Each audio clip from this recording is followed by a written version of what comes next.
Ang buhay ay isang laro ng pagsubok at tagumpay. May panalo, may pagkatalo, ngunit laging may matutunang aral.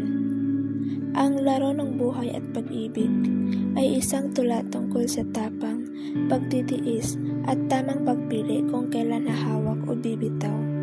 Sa bawat pagkakamali, may pagkakataong bumangon, at sa bawat hamon, ang tunay na tagumpay ay hindi lamang sa panalo, kundi sa patuloy na pagiging mas mabuting sarili para sa buhay at pag-ibig.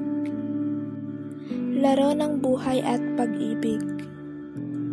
Sa mundong ating ginagalawan, ang bawat hakbang ay isang laro. May panalo, may talo, may tamang galaw, may maling diskarte. Ngunit sa dulo, ang mahalaga hindi ka sumusuko. Sa buhay at pag-ibig, hindi sapat ang tapang lang o talino. Kailangang matutong makinig, matutong humawak at bumitaw. Sapagkat ang mahinay maaaring malunod, ngunit ang matatag kahit sa bagyo, mananatiling nakatindig, di natitinag. Ang pagkakamali, hindi sagwil kundi paalala.